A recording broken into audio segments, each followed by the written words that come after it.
Hello everyone, this is Satyendra Kumar. आप सभी का एग्जाम वॉरियर में मैं सत्येंद्र कुमार आप सभी का हार्दिक अभिनंदन एवं वंदन करता हूं। सबसे पहले आप सभी को गुड मॉर्निंग, राम राम, राधे राधे। जितने भी एस्पिरेंट्स हैं जो मुझसे ऑफलाइन कनेक्ट थे और जो पिछले कुछ दिनों से ऑनलाइन भी पढ़ रहे थे, तो मैं सभी एस्पिरेंट से बोलना चाहूंगा कि अगर आप गवर्नमेंट एग्जाम की तैयारी कर रहे हो, यूपी पीएससी की तैयारी कर रहे हो, यूपी लोअर पीसीएस का एग्जाम दे रहे हो, आरओ एआरओ यूपीएसआई और जितने भी टीचिंग एग्जाम होते हैं और साथ में सीजीएल और सीएचएसएल, सभी गवर्नमेंट एग्जाम को ध्यान में रखते हुए मैं सत्येंद्र कुमार आप लोगों के लिए हिस्ट्री पर पुराने प्रश्नों के माध्यम से जो सभी गवर्नमेंट एग्जाम में पूछे जा चुके हैं उनकी एमसीक्यूज की श्रृंखला चला रहा हूं। पार्ट 1, पार्ट 2, पार्ट 3 और ये आपका पार्ट 60 होगा, जहां पर हम लोग प्राचीन भारत के इतिहास पर क्वेश्चंस के माध्यम से डिस्कशन करेंगे और उम्मीद करते हैं कि आज के 40 से 45 मिनट के सत्र में 10 से 15 क्वेश्चंस के माध्यम से मैं आपको कुछ अवधारणाएं स्पष्ट कर सकूं। और जो हिस्ट्री के प्रति भय है, डर है कि ये एक डेट आधारित और रटने आधारित वाला एक सब्जेक्ट होता है, तो स्टूडेंट्स ऐसा नहीं है। अगर किसी भी चीज को कॉन्सेप्ट के आधार पर और कहानी स्टोरी के माध्यम से, टेलिंग के माध्यम से आप समझेंगे तो यकीन मानिए कि हिस्ट्री इतना कठिन सब्जेक्ट नहीं लगेगा, आपको इंटरेस्टिंग भी लगेगा। जैसा कि आप लोग देख रहे हो कि मेरा नाम सत्येंद्र कुमार है, मैं पिछले 5 वर्ष से टीचिंग सेक्टर एजुकेटर के रूप में काम कर रहा हूं और मैं हिस्ट्री के साथ साथ बाल मनोविज्ञान, जिसे हम लोग चाइल्ड डेवलपमेंट पेडागोजी के नाम से जानते हैं, और साथ में पर्यावरण अध्ययन जिसे ईवीएस पेडागोजी के नाम से जानते हैं, करंट अफेयर और निबंध जैसे सब्जेक्टों को मैं यूट्यूब चैनल और ऑफलाइन पढ़ाता हूं। अगर आपको आज का लेक्चर थोड़ा भी पसंद आए तो आप लाइक, शेयर और सब्सक्राइब करने में बिल्कुल भी कंजूसी नहीं करेंगे और शेयर करते ही रहेंगे। लेक्चर को आगे ले जाने से पहले यहाँ पर एक बात मैं यहाँ पर ये बोलना चाहूँगा, अगर आप एस्पिरेंट्स हैं, आप ये लेक्चर पहली बार देख रहे हैं या आप किसी अदर यूट्यूब चैनल को फॉलो करते हैं, तो मेरी यही आप लोगों से उम्मीद है कि अपने टीचर से जुड़े रहिए, क्योंकि जो कोविड की जो सिचुएशन है सेकेंड फेज में, तो आपने देखा होगा कि टीचिंग इंडस्ट्री ने बहुत सफ़र किया इस समय। अगर वो बड़ी कोचिंग है या छोटी कोचिंग है ये मैटर नहीं करता, या बहुत बड़ा टीचर हो या छोटा टीचर हो ये मैटर नहीं करता, लेकिन सभी ने फेस किया है। तो इस विपरीत परिस्थितियों में एक टीचर के रूप में, चाहे मैं हूं या कोई भी टीचर हो, उसने पढ़ाना नहीं छोड़ा। रिसोर्सेस की समस्या होने के बावजूद, तो मैं यही बोलना चाहूँगा कि जो गुरु शिष्य की परंपरा है, उस परंपरा को जीवंत बनाए रखिए और अपने टीचर से कनेक्ट रहिए कि वो इस विपरीत परिस्थिति में उसने आपका साथ नहीं छोड़ा, उसने पढ़ाना नहीं छोड़ा, तो आप भी उससे कनेक्ट रहिए, उससे मोटिवेट करिए, और वो तो आपको मोटिवेट करता ही है टीचर आपका। तो आइए आज के लेक्चर को हम लोग स्टार्ट करते हैं। 40 मिनट में यहाँ पर हम लोग हिस्ट्री को समझने की कोशिश करेंगे। तो चलिए हम लोग क्वेश्चन पे आगे बढ़ते हैं। तो आपके सामने कौन बनेगा करोड़पति का पहला क्वेश्चन स्क्रीन पर ये रहा। पहला क्वेश्चन आपके सामने बोल रहा है कि Gautam Buddha was born in 563 BC, BC यानी बिफोर क्राइस्ट, जिसे हिंदी में हम लोग ईसा पूर्व के नाम से जानते हैं। गौतम बुद्ध का जन्म 563 BC में हुआ था। इन विच क्षत्रिय फैमिली? 4 ऑप्शन आपके सामने हैं। पहला है शाक्य क्षत्रिय फैमिली, दूसरा है कुरु क्षत्रिय फैमिली, तीसरा है यदुवंशी और चौथा है आपका चंद्रवंशी। देखिएगा, ऑप्शन को एलिमिनेट करना भी आना चाहिए बच्चों। यदुवंशी या यादव वंश तो बहुत बाद में देखने को मिला, और यादव वंश आपको, यदुवंशी वंश तो ईसवी में देखने को मिला है, और हम लोग तो यहाँ पर ईसा पूर्व की बात कर रहे हैं, और चंद्रवंशी वंश भी बाद में आया था। और सबसे पहले इसका डायरेक्ट आंसर आपको चाहिए तो हमें पता है कि गौतम बुद्ध का जन्म 563 BC में शाक्य क्षत्रिय परिवार में हुआ था। ऑप्शन ए बिल्कुल सही है। थोड़ा सा समझते हैं हम लोग। बच्चा लोग, गौतम बुद्ध का जन्म नेपाल की तराई में कपिलवस्तु नामक एक जगह है, और लुम्बिनी ग्राम में, जो कि नेपाल तराई का बेल्ट है, वहां पर लुम्बिनी ग्राम में कपिलवस्तु डिस्ट्रिक्ट में 563 ईसा पूर्व में क्षत्रिय परिवार में शाक्य गणराज्य में शाक्य क्षत्रिय परिवार में इनका जन्म हुआ था गौतम बुद्ध का। जैसा कि आप जानते हो, इनका पिता का नाम था शुद्धोधन हुआ करता था, और इनके पिता जो थे वो शाक्य गणराज्य के प्रधान हुआ करते थे, शाक्य रिपब्लिक। यहाँ पर थोड़ा सा मैं आपको बोलना चाहूंगा, जिस समय 16 महाजनपदों का इतिहास पढ़ते हैं, तो उसी समय 16 महाजनपदों के ही समय जब गौतम बुद्ध का जन्म हुआ, तो वहां पर नेपाल की तराई में, बिहार क्षेत्र के नेपाल तराई में कुछ गणराज्य भी देखने को मिले। गणराज्य यानी कि रिपब्लिक, जहां का शासन राजतंत्र के आधार पर ना चल के लोकतंत्र की वैल्यू के आधार पर चलता था। ऐसे सिस्टम को हम लोग गणतंत्र या गणराज्य के नाम से जानते हैं। उन्हीं गणराज्य में एक गणराज्य हुआ करता था शाक्य गणराज्य, और इसी गणराज्य में आपका गौतम बुद्ध का जन्म हुआ था। पिता का नाम शुद्धोधन आपका था, जैसा कि आपको पता है। तो ये हमारा पहले क्वेश्चन का आंसर ऑप्शन नंबर ए है। और आपको पता है कि 563 में जन्म हुआ और 483 वर्ष की उम्र में, या 483 बीसी में इनका निधन होता है कुशीनगर या कुशीनारा में। और इनकी मृत्यु को बौद्ध धर्म में महापरिनिर्वाण के नाम से जानते हैं। तो ध्यान रखिएगा, 80 वर्ष की उम्र में 483 ईसा पूर्व में कुशीनगर, और उस समय कुशीनारा के नाम से जानते थे कुशीनगर को, वहां पर इनका अंतिम सांस ली या इनको मृत्यु हुई। और बौद्ध धर्म में मृत्यु को मृत्यु नाम बोलकर महापरिनिर्वाण के नाम से जाना जाता है। और ध्यान रखिएगा, जब गौतम बुद्ध की डेथ होती है महापरिनिर्वाण, तो इनके जितने भी शरीर के अवशेष थे, उन अवशेषों को अंतिम संस्कार करने का कार्य मल्ल गणराज्य ने किया था। ध्यान रखिएगा, मल्ल गणराज्य के द्वारा गौतम बुद्ध का अंतिम संस्कार 8 भागों में किया गया था। और बुद्ध से संबंधित जो भी महत्वपूर्ण चीजें होती थी, चाहे उनके खड़ाऊ हो गए या उनका कड़ा हो गया, चाहे उनके वस्त्र हो गए, 8 जगह दफनाने के बाद, उनकी कीमती चीजों को दफनाने के बाद, जहां उनके अवशेषों को दफनाया गया, बाद में अन्य भिक्षु संत हुए, उनके भी अवशेषों को दफनाया गया। और इन अवशेषों को जब दफनाया गया तो उस आकृति के ऊपर एक चबूतरे का निर्माण किया गया, और उस चबूतरे को बौद्ध धर्म में स्तूप की संज्ञा दी जाती है। तो ध्यान में रखिएगा, उन चबूतरों को स्तूप की संज्ञा दी जाती है। और अभी यहाँ पर मैंने ये भी बोला है कि मृत्यु को महापरिनिर्वाण बोला गया है, यानी कि जो चबूतरा, जो स्तूप बनाया गया है, वो स्तूप किसका प्रतीक होना चाहिए? महापरिनिर्वाण का या उनकी मृत्यु का। तो ये इंपॉर्टेंट बात है जो मैंने आपके साथ शेयर करी, ध्यान रखिएगा। थोड़ा सा और समझते हैं। आपने मिस्र के पिरामिड का नाम सुना होगा। मिस्र यानी कि इजिप्ट, नील नदी के पास एक प्राचीन सभ्यता हुआ करती थी, जैसे मिस्र की सभ्यता के नाम से जानते थे। बच्चा लोग, वहां पे क्या होता था, जब कोई राजा महाराजा या बड़े बड़े संत लोग मर जाते थे, डेथ हो जाती थी, तो उनकी डेड बॉडी और उनके जो शरीर के कुछ महत्वपूर्ण अवशेष थे, उनको जमीन में दफनाने के बाद, उसके बाद जो भी सन्यासी हुए वहां पर, जो भी राजा महत्वपूर्ण हुए, उनके भी अवशेषों को दफनाने के बाद वहां पर एक ट्रायंगुलर शेप दे दिया गया, जिसे मिस्र में इजिप्ट के पिरामिड के नाम से जाना जाता है। ध्यान रखिएगा, इजिप्ट के पिरामिड। और वहां पर जो डेड बॉडी को दफनाया जाता था ना, तो वहां पर उस डेड बॉडी को ममीज के नाम से जाना जाता है। और ममीज तो मूवी भी आ चुकी है। ध्यान रखिएगा, ये ममीज जो होती है ना, आज भी एक रहस्य बनी हुई है। ध्यान रखिएगा, इजिप्ट के पिरामिड में अब क्या होता था, वहां पर जो डेड बॉडी जो होती थी, उसे जो ममीज के नाम से जानते थे, वो डेड बॉडी को बच्चा लोग वहां पर पहले तेल से पॉलिश की जाती थी। मरने के बाद डेड बॉडी के ऊपर हम लोग तेल से मालिश करते थे, और उसके बाद उसके ऊपर लीलेन नाम का एक वस्त्र होता है, रेमंड्स का, महंगा आता है, वो कपड़े को डेड बॉडी के ऊपर चढ़ा देते थे।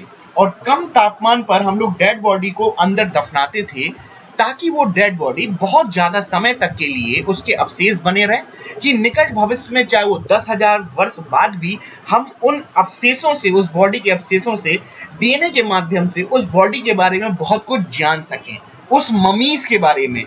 क्योंकि डीएनए के माध्यम से तो हमें बहुत कुछ पता चल सकता है। ये एक जनरल टॉक पहले क्वेश्चन से संबंधित आया, तो मैंने आपके साथ शेयर किया। उम्मीद करता हूं कि आप लोग महापरिनिर्वाण समझ चुके होंगे, और महापरिनिर्वाण का प्रतीक भी आप समझ चुके होंगे। भारत में स्तूप होता है, और महापरिनिर्वाण डेथ को बोला गया है। ठीक है, आइए अब हम लोग सेकंड क्वेश्चन को कवर करते हैं। सेकंड क्वेश्चन आपके सामने ये रहा, in which place Gautam Buddha delivered his first sermon. यानी कि हिंदी में ये बोलना चाह रहा है, गौतम बुद्ध ने अपना प्रथम उपदेश कहां पर दिया था? कुशीनगर, सारनाथ, पाटलिपुत्र, राजगीर। तो सबसे पहले गौतम बुद्ध ने अपना जो प्रथम उपदेश जो दिया था वो सारनाथ में दिया था। समझते हैं बहुत अच्छे से बच्चा लोग। गौतम बुद्ध को जब पीपल वृक्ष के नीचे ज्ञान प्राप्त हो गया, पीपल वृक्ष के नीचे उनको ज्ञान प्राप्त हो गया, तो ज्ञान को बांटने के लिए ये खुद जाते थे लोगों के पास, और ज्ञान बांटने को बौद्ध धर्म में निर्वाण की संज्ञा दी गई है। जब जब ये जमीन पर चलते थे, क्योंकि प्राचीन काल में इन्हें इतनी ज्यादा उत्सुकता होती थी कि लोग नहीं आते थे इनके पास, ये खुद लोगों के पास जाते थे कि कैसे दुख दूर किए जाएं। पेड़ के नीचे इनको ज्ञान प्राप्त हो गया, ज्ञान का प्रतीक वृक्ष हो गया बोधि वृक्ष। लेकिन अब उस ज्ञान को बांटना है, उस ज्ञान के बांटने को हम लोग निर्वाण या मोक्ष के नाम से जानते हैं। तो निर्वाण को बांटने के लिए जब ये जमीन पर चलते थे, तो इनके जमीन पर चलने से इनके खड़ाऊ या पैरों के निशान जमीन पर पड़ते थे, और जमीन पर पड़ने से इनके पैरों के निशान पद चिन्ह जमीन पर बन जाते थे। यानी कि पैरों के निशान, पद चिन्ह के निशान इनके निर्वाण के प्रतीक हैं, निर्वाण के सिंबल्स हैं। ध्यान रखेंगे, निर्वाण यानी कि मोक्ष, लोगों के दुखों का अंत करना। इतनी बात हो गई। अब भाई होता क्या है कि गौतम बुद्ध की एक इंटरेस्टिंग स्टोरी ये है कि जब ये पेड़ के नीचे बैठकर ज्ञान प्राप्त कर रहे थे, तो कुछ बुद्ध सन्यासी हुआ करते थे। एक बार की बात है कि कहानी है कि ये पेड़ के नीचे बैठे हुए थे कि एक स्त्री आती है खीर का कटोरा लेकर। अब गौतम बुद्ध जो बिल्कुल शरीर सूखा जा रहा है, इनका शरीर सूखता जा रहा है, कुछ खाना पीना बंद कर दिया है, तो जैसे ही वो स्त्री इनके पास खीर का कटोरा लेकर आई, तो इनके कुछ सन्यासी हुआ करते थे, उन्होंने देख लिया और वो देख के नाराज हो गए कि अरे गौतम तो पद से भ्रष्ट हो चुका है, वो भोजन का सेवन करने जा रहा है और दिखावा कर रहा है कि वो पेड़ के नीचे बैठकर सन्यासी बनेगा, ज्ञान प्राप्त करेगा। तो वो 5 सन्यासी छोड़ के भाग गए। हिस्ट्री में इन 5 सन्यासी को कौंडिन्य के नाम से जाना जाता है। लेकिन वही बात है ना, चमत्कार को नमस्कार है। जब गौतम बुद्ध को 35 वर्ष की उम्र में ज्ञान प्राप्त हो गया, और ज्ञान प्राप्त होने के बाद ये सारनाथ गए, और सारनाथ बनारस में पड़ता है, और प्राचीन काल में सारनाथ को ऋषिपत्तनम या मृगनाभ के नाम से जानते थे। सारनाथ को ऋषिपत्तनम या मृगनाभ के नाम से जानते थे। अब जैसे ही ये सारनाथ पहुंचे, तो पहुंचते ही इनको 5 सन्यासी, वही सन्यासी जिन्हें कौंडिन्य के नाम से जाना जाता है, वह दिखते हैं। अब गौतम बुद्ध को देखते ही ये 5 सन्यासियों ने बोला कि हम बुद्ध को अपने पास नहीं आने देंगे। लेकिन जैसे ही बुद्ध पास आए, तो उन्हें बुद्ध की पर्सनालिटी, व्यक्तित्व बिल्कुल बेहतरीन लगी, क्योंकि उस समय तो गौतम बुद्ध ने ज्ञान प्राप्त कर ही लिया था। तो इन्हीं 5 सन्यासी को गौतम बुद्ध ने अपना पहला सरमन या पहला उपदेश सारनाथ में, बनारस में, और सारनाथ को ऋषिपत्तनम मृगनाभ में अपना पहला उपदेश दिया था। और ये पहला उपदेश जो था बौद्ध धर्म में धर्म चक्र के नाम से जाना जाता है। धर्म चक्र यानी कि धर्म का पहिया लगातार घूम रहा है।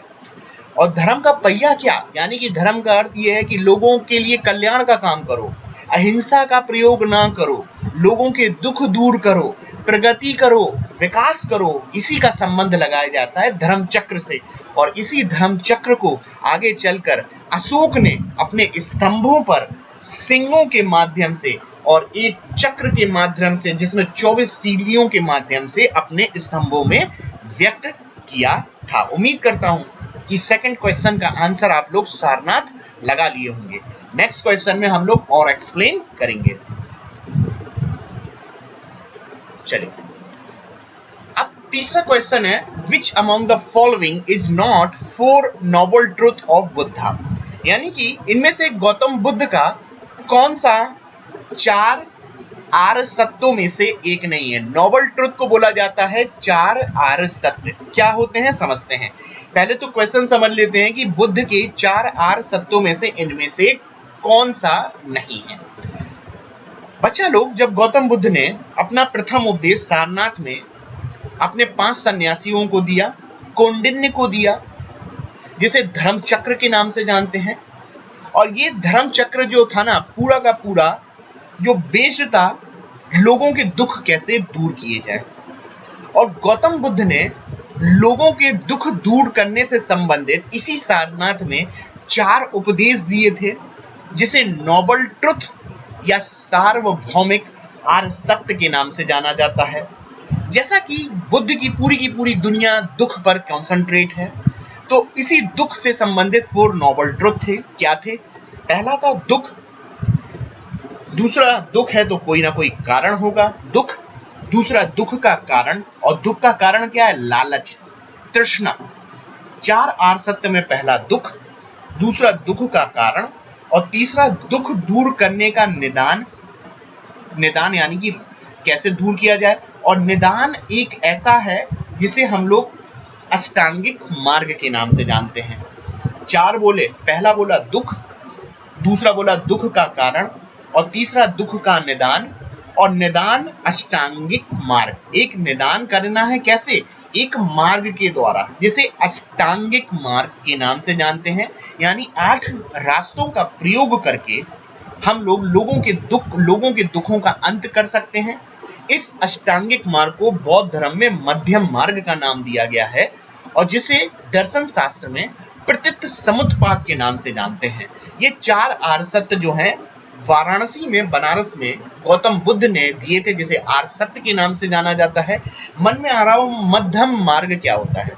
मध्यम मार्ग का अर्थ बौद्ध धर्म ने, गौतम बुद्ध ने बताया, भाई 10 रोटी खाओगे तो पेट खराब हो जाएगा। बात भी सही है, बहुत से लोग खा सकते हैं। 15 खा लोगे पेट खराब हो जाएगा, 2 खाओगे तो भूखे रह जाओगे, फिर मांगोगे 1 घंटे बाद तीसरी रोटी दे दो, फिर बोलोगे चौथी रोटी दे दो 1 घंटे बाद। यानी कि 15 से भी समस्या, पेट खराब हो गया। 2 रोटी खाई तो भूखे रह गए। यानी कि एक बीच का रास्ता होना चाहिए, जहां पर बहुत अति नहीं होना चाहिए, एक बैलेंसिंग अप्रोच हो। इस बैलेंसिंग अप्रोच को अष्टांगिक मार्ग के नाम से जानते हैं, मध्यम मार्ग के नाम से जानते हैं, प्रतीत समुत्पाद के नाम से जानते हैं। अगर किसी भी इंसान का संकल्प ले ले, उसमें व्यायाम कर ले, और साथ साथ अगर उसने संकल्प ले लिया, उसने व्यायाम कर लिया, और उसकी सही अप्रोच हो, सही एटीट्यूड हो, सही व्यवहार हो, सही अनुशासन हो, इस तरह चीजों को फॉलो करे, तो लोगों के जीवन से दुखों का अंत हो सकता है। इसी को आर्य सत्य के नाम से जाना जाता है, इसी को अष्टांगिक मार्ग के नाम से जाना जाता है, इसी को प्रतीत समुत्पाद मध्यम मार्ग के नाम से जाना जाता है। आइए तो हम लोग इन ऑप्शनों को चेक करते हैं। World is full of suffering, यानी कि पूरा का पूरा विश्व दुखों से भरा पड़ा है। ये तो मैंने बोला ही है, 4 नोबल ट्रुथ में दुख है। डिजायर, कॉज, सफरिंग, ये बोलना चाह रहा है दुख का कारण क्या है? इच्छा। डिजायर यानी कि इच्छा, यानी कि लालच। ये अभी थोड़ी देर पहले बोला था दुख है, तो दुख का कारण भी है। कारण क्या? तृष्णा या लालच। और डी ऑप्शन देखिए, सफरिंग विल रिमूव। सफरिंग यानी कि दुख को रिमूव किया जा सकता है। कैसे? निदान। और कैसा? अष्टांगिक मार्ग। और यही तो आर्य सत्य होते हैं, यानी कि ए भी सही, बी भी सही, डी भी सही, यानी कि ऑप्शन नंबर सी जो है वो आपका नहीं होता। यही 4 में से नहीं है, यही ऑप्शन नंबर सी आपका आंसर होगा। Desire best way to get moksha. अरे डिजायर से मोक्ष कैसे प्राप्त कर लोगे?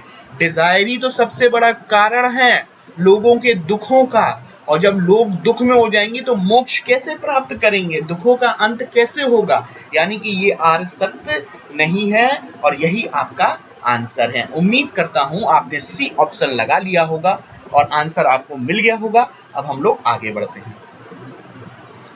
चलिए, इंपॉर्टेंट है। Where was the first Buddhist council held? Where was the first Buddhist council? देखिएगा, बौद्ध धर्म से संबंधित 4 बौद्ध संगीतियों का बुद्धिस्ट काउंसिल का आयोजन किया गया। उसी से संबंधित हमारा प्रश्न है, जो भी बोलूंगा उसको ध्यान से सुनेंगे। बच्चा लोग, पहली बुद्धिस्ट काउंसिल जो हुई थी वो ऑप्शन नंबर डी लगाइए। क्या लगाया आप लोगों ने? डी लगा लिया ना? बोलो राम, बोलो। डी लगाया, बिल्कुल सही। ऑप्शन नंबर डी सही है, राजगीर। थोड़ा समझते हैं। देखिएगा बच्चा लोग, बिहार में मगध की प्राचीनतम राजधानी राजगीर थी और इस राजगीर को राजगृह के नाम से जानते हैं। और इसी राजगीर राजगृह में प्रथम बौद्ध संगीति का आयोजन हुआ और उस समय भारतवर्ष में या मगध में हर्यक वंश का शासन था। किस वंश का? हर्यक वंश का शासन था। और प्रथम बौद्ध संगीति के समय, हर्यक वंश के समय, उस समय का राजा अजातशत्रु था।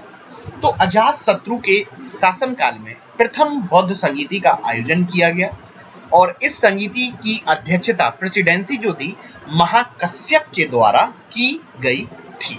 ठीक है, आपने उम्मीद करता हूं आंसर लगा लिया होगा डी, राजगीर। राजा कौन था? अजातशत्रु। अध्यक्ष कौन था? महाकश्यप। हुआ क्या इस बुद्धिस्ट काउंसिल में, संगीति में हुआ क्या? यहाँ पर बच्चा लोग बुद्ध की शिक्षाओं को हम लोगों ने पिटकों में डिवाइड करना स्टार्ट किया। देखिए, बुद्ध की शिक्षाओं को पिटकों में विभाजित करना शुरू किया। देखिएगा, बौद्ध धर्म में एक शब्द का इस्तेमाल किया गया है, पिटक। पिटक का अर्थ होता है बुद्ध की शिक्षाएं इस टोकरी में रखी गई हैं। दो टोकरियों का निर्माण किया गया पहली संगीति में, एक टोकरी ये, एक टोकरी ये। पहली टोकरी में बुद्ध से संबंधित शिक्षा, दूसरी टोकरी में भी बुद्ध से संबंधित शिक्षा, लेकिन दोनों टोकरियों को डिवाइड कर दिया गया, विभाजित कर दिया गया था। पहली टोकरी में बुद्ध से संबंधित जो शिक्षा थी उसको सुत्त पिटक के नाम से जाना गया, सुत्त पिटक के नाम से जाना गया। और इस सुत्त पिटक का संकलन आनंद के द्वारा किया गया था। और दूसरी टोकरी जो थी, जो आपकी विनय पिटक थी, इस विनय पिटक की टोकरी में जो बुद्ध की शिक्षाएं थी उसका संकलन उपाली के द्वारा किया गया था। ये इंपॉर्टेंट है, तो ध्यान रखिएगा।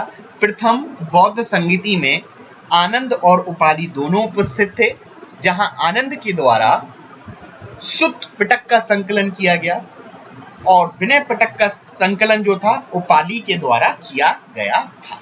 ठीक है, इतनी बात मैंने आपसे बोल दी। बुद्ध की शिक्षाओं को दो भागों में विभाजित किया गया, एक सुत्त पिटक, एक विनय पिटक। सुत्त पिटक किसके द्वारा? आपका आनंद के द्वारा, और विनय पिटक उपाली के द्वारा। जहां विनय पिटक बहुत इंपॉर्टेंट है, जहां पर विनय पिटक का अर्थ होता है किसी आश्रम में जो सन्यासी होते थे उनके व्यवहार और अनुशासन से संबंधित नियम, या एक भिक्षु को कैसे विहार में रहना चाहिए, हॉस्टल में रहना चाहिए या सन्यासी आश्रम में रहना चाहिए, उन भिक्षुओं के व्यवहार अनुशासन से संबंधित नियम जो थे वो आपका विनय पिटक के नाम से जाने जाते हैं। उम्मीद करता हूं चौथे का आंसर आप लगा लिए होंगे, ध्यान रखेंगे, चौथे का लगा लिए होंगे। अब आगे बढ़ते हैं, राजगीर। चलिए, पांचवा क्वेश्चन देखते हैं। Who among the following presided the first Buddhist council? भाई, कौन था प्रथम बौद्ध संगीति का अध्यक्ष? अभी थोड़ी देर पहले ही बोला था, प्रथम बौद्ध संगीति का अध्यक्ष महाकश्यप थे। प्रथम बौद्ध संगीति के अध्यक्ष आपके महाकश्यप थे। मोगलीपुत्र तो हो ही नहीं सकते।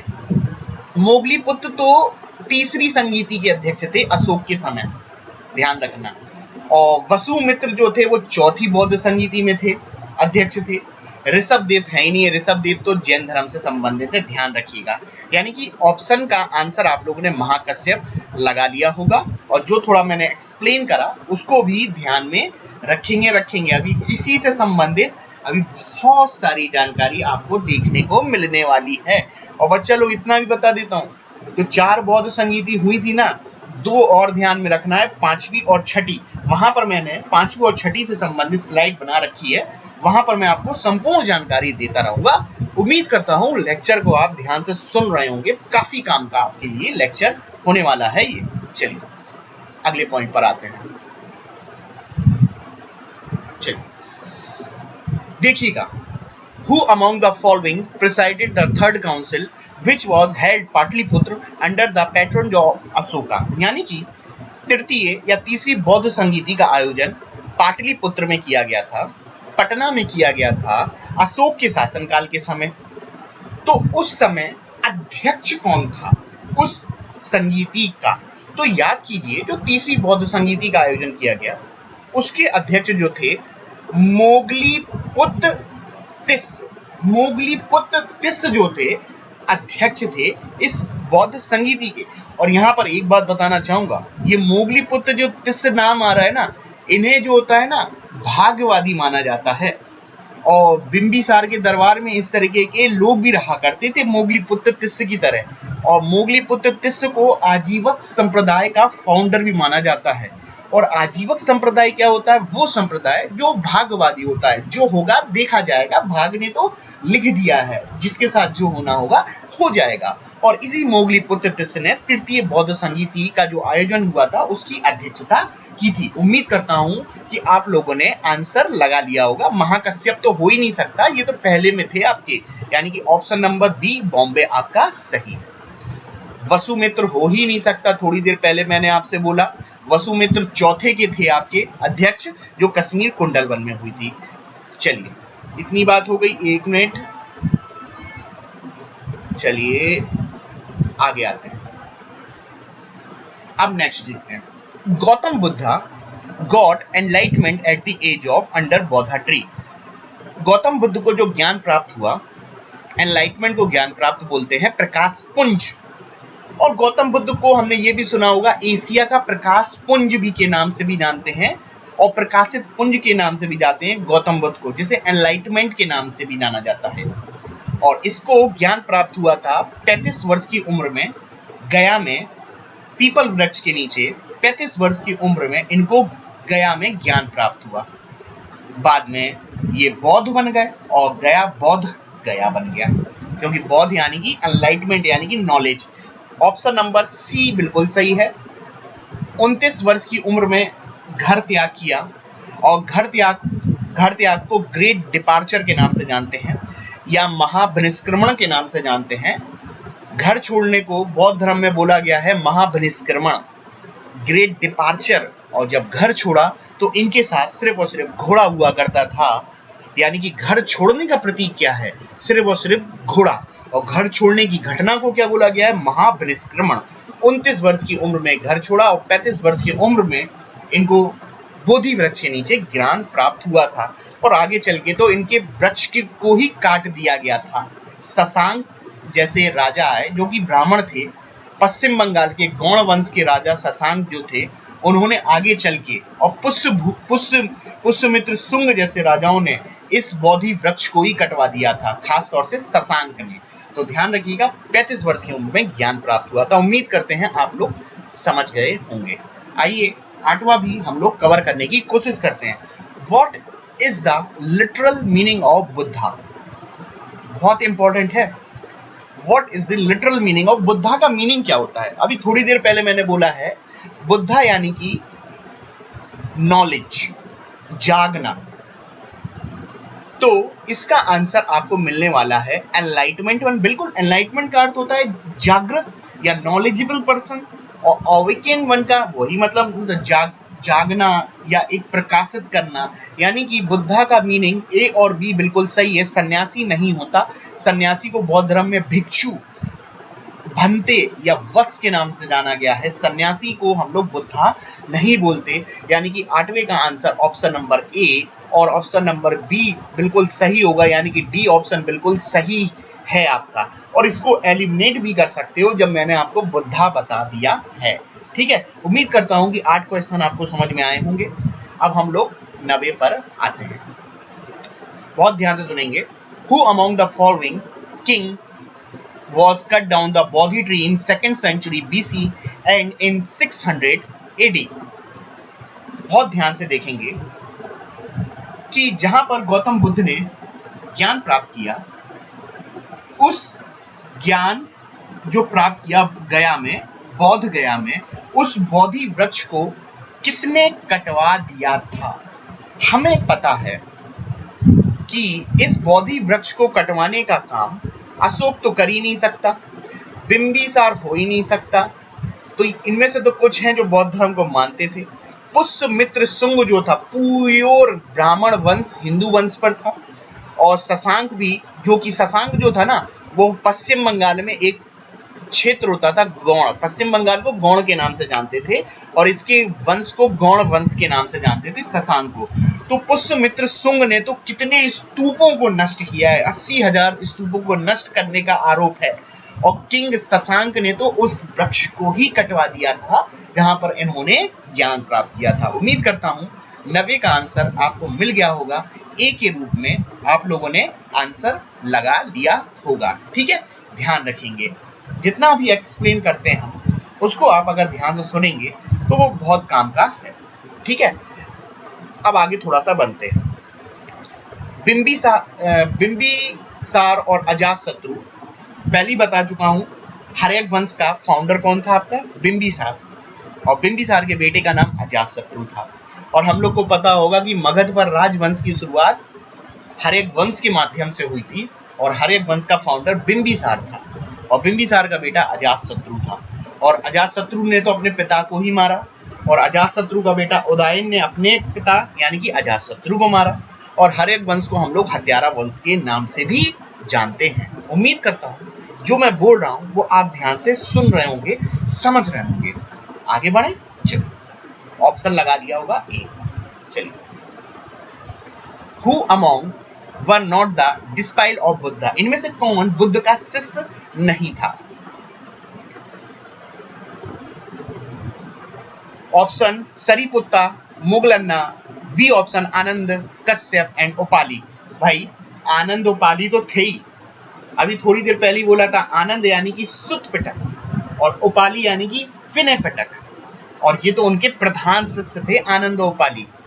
शुद्धोधन एंड राहुल, भाई शुद्धोधन और राहुल नहीं हो सकते क्योंकि शुद्धोधन तो चले गए थे और शुद्धोधन तो चले गए यानी कि उनकी डेथ हो गई थी। शुद्धोधन यानी पिता और राहुल यानी कि गौतम बुद्ध के बेटे, और इनको तो वो छोड़ के आए थे। जब छोड़ के आए थे तो ये शिष्य नहीं बन पाए थे। ध्यान रखिएगा, शुद्धोधन और राहुल शिष्य नहीं थे गौतम बुद्ध के। तो यही आपका आंसर होगा 10वें का सी। उम्मीद करता हूं कि जो हमने डिस्कशन किया वो आपका महत्वपूर्ण है। तो आइए स्टूडेंट, अब हम लोग गौतम बुद्ध से संबंधित जितनी भी बौद्ध संगीतियों का आयोजन हुआ है उसको एक बार रिवाइज करेंगे, और यकीन मानिए कि ये एग्जाम के लिए इम्पोर्टेंट है। मैंने आपके सामने स्क्रीन के माध्यम से पूरा का पूरा सजा रखा है। पहली बौद्ध संगीति हमें पता है, प्रथम बौद्ध संगीति जो थी अजातशत्रु, ये लिखा हुआ है सप्तपर्णी। राजगिर में सप्तपर्णी नाम की गुफा है। इस गुफा में अजातशत्रु के शासनकाल में महाकश्यप की अध्यक्षता में प्रथम बौद्ध संगीति का आयोजन किया गया। और इसी बौद्ध संगीति में ही हमने आपसे बोला बुद्ध की शिक्षाओं को पिटक में विभाजित किया गया। और यहाँ पर लिखा हुआ है सुत पिटक और विनय पिटक, जहां पर ये देखिए, Anand was one of the great disciple of Buddha recited sutta, यानी कि सुत पिटक की शिक्षाओं का संकलन आनंद के द्वारा, और जबकि उपाली के द्वारा विनय पिटक। अभी धम्म पिटक की बात नहीं करी है, ध्यान रखेंगे। ठीक है, सुत पिटक और विनय पिटक प्रथम बौद्ध संगीति। आइए अब हम लोग दूसरी बौद्ध संगीति के बारे में देखते हैं। दूसरी बौद्ध संगीति 383 में वैशाली में हुई, और उस समय मगध का राजा हम लोग जान सकते हैं नाग वंश या शिशु नाग वंश के शासनकाल में दूसरी बौद्ध संगीति हुई। और उस समय शिशु नाग वंश का राजा हुआ करता था कालाशोक, और कालाशोक को कांक वर्ण के नाम से भी जाना जाता है। दिव्यादान में कांक वर्ण के नाम से बताया गया है। और कालाशोक शासन काल में हुई, लेकिन अध्यक्ष कौन था? सबाकामी। ये इंपॉर्टेंट है, अध्यक्ष आपका सबाकामी हुआ। और डायनेस्टी किस वंश के शासनकाल में? शिशुनाग के शासनकाल में। अब होता क्या है इस सेकंड बौद्ध संगीति में, इंपॉर्टेंट है, देखिएगा। जो विनय पिटक था, विनय पिटक यानी कि आचार व्यवहार नियम कुछ कानून कायदे बनाए गए थे भिक्षुओं के लिए। तो उसी विनय पिटक में कुछ समस्याएं हो गई। तो विनय पिटक की जो भी समस्याएं हुई, उन समस्याओं को सॉर्ट आउट करने के लिए इस संगीति का आयोजन किया गया था। ठीक है, ध्यान रखेंगे। दूसरी बौद्ध संगीति किसकी अध्यक्षता में? सभा का में। उम्मीद करता हूं आप लोग समझ गए होंगे। आइए चलिए अब देखिएगा, तीसरी बौद्ध संगीति कहां पे हुई?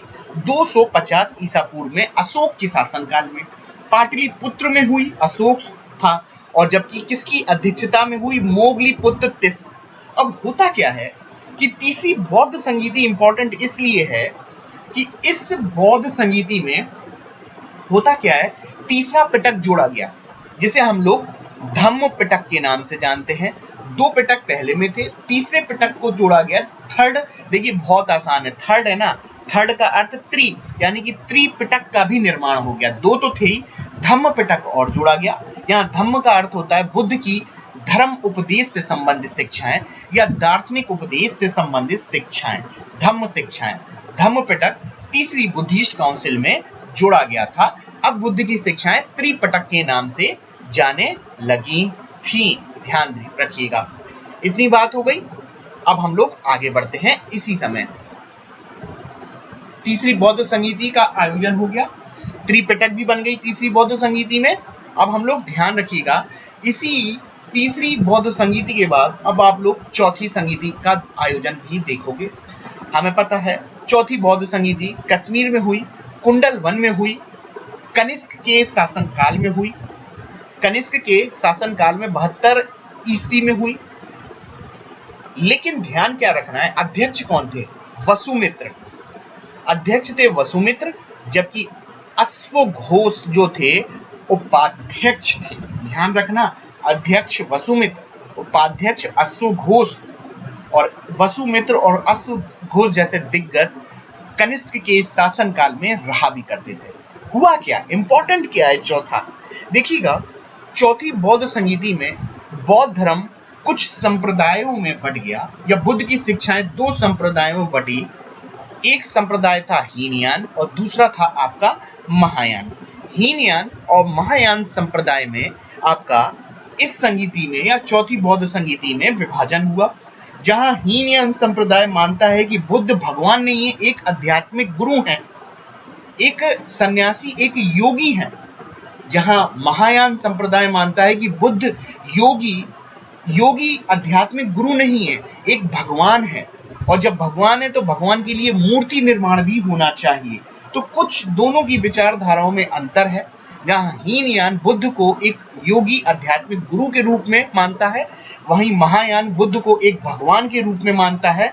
वो भगवान है तो भगवान के लिए मूर्ति स्थापित करना चाहिए। तो हीनयान और महायान जैसे संप्रदायों का उदय इस चौथी बौद्ध संगीति में हुआ, और बुद्ध धर्म 2 संप्रदायों में बढ़ गया। इतनी बात हो गई। उम्मीद करता हूं कि आप लोग इस बात को समझे होंगे, इंपॉर्टेंट तो है। अब देखिएगा, 4 तो हो गई बच्चा लोग, और जनरली हम लोग 4 ही पढ़ते हैं। लेकिन हम अगर एग्जाम को प्रिपेयर कर रहे हैं, किसी भी एग्जाम को, हो सकता है 5वीं और 6ठी हम लोग भूल जाते हैं। तो 5वीं और 6ठी बुद्धिस्ट काउंसिल है, उसको जरूर आप ध्यान में रखेंगे।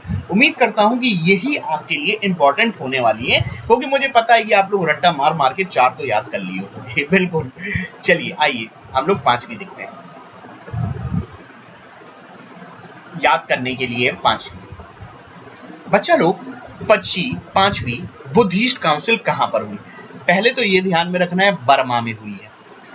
बर्मा में हुई है। बर्मा को म्यांमार के नाम से जानते हैं। 1871 ईस्वी में हुई। कहां पर हुई है? मांडले।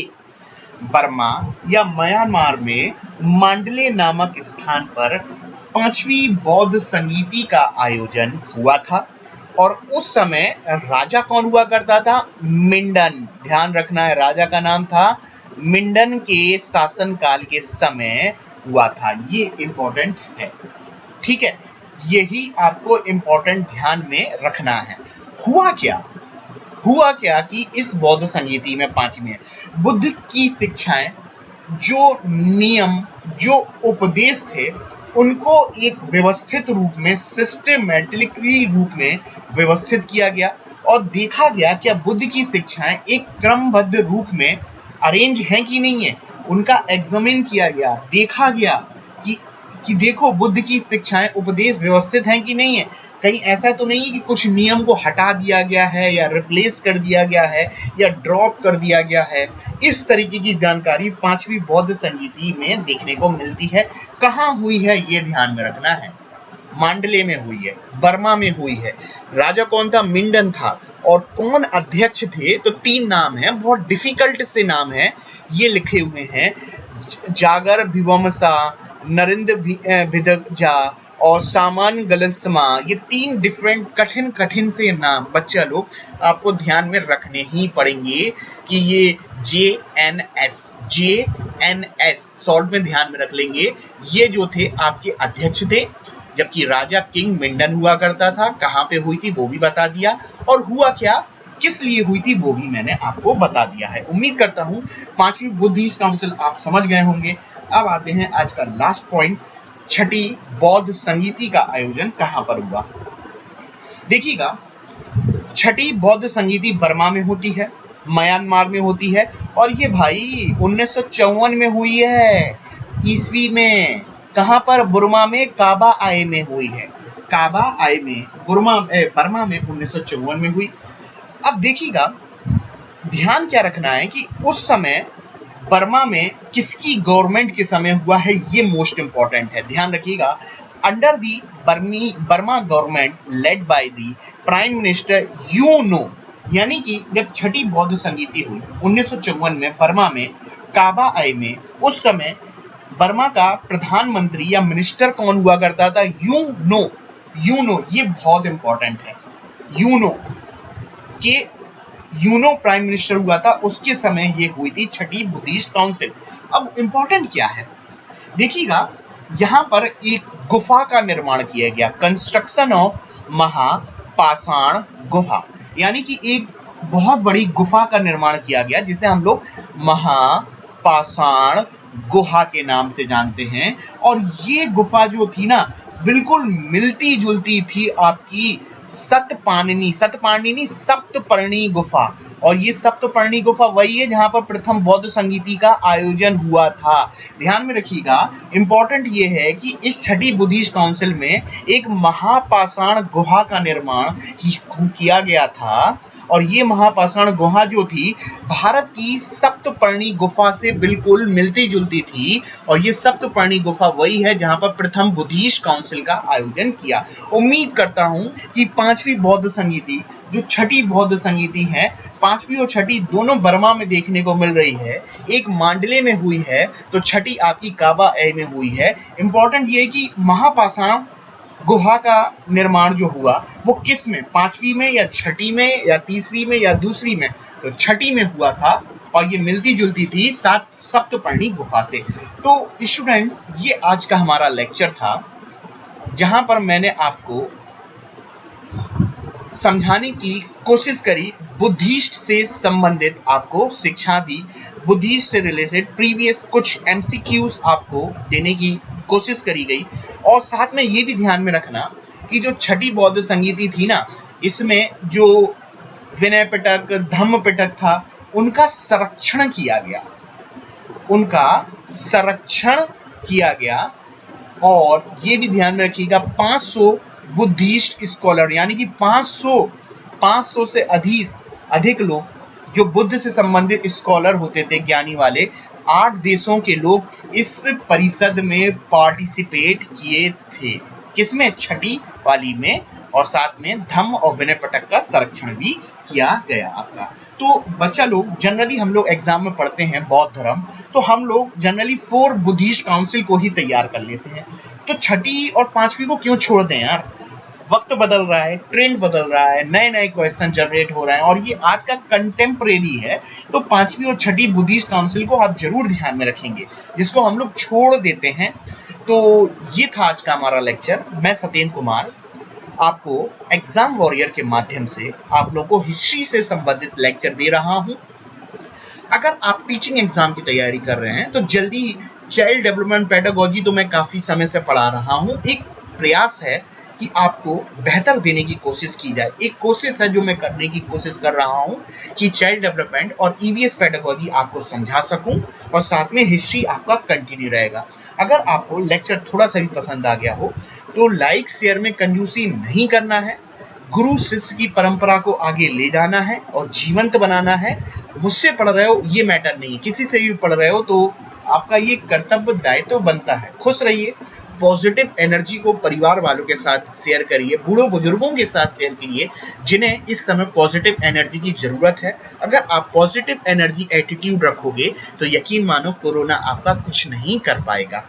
अगर आप मेंटली कमजोर होंगे तो ये कोरोना जैसी चीजें आप पर हमला करेंगी, लेकिन आपको नेगेटिव नहीं होना है। तो बच्चा लोग पॉजिटिव एनर्जी को अपने परिवार वालों के साथ शेयर करिए, दोस्तों के साथ शेयर करिए, खुश रहिए, बेहतरीन रहिए, घर पर रहने की कोशिश कीजिए लेकिन पढ़ाई से कॉम्प्रोमाइज नहीं करेंगे। और एग्जाम वॉरियर यूट्यूब चैनल को आप शेयर और सब्सक्राइब अवश्य करेंगे। तो हम लोग पहली स्लाइड पर पहुंचते हैं।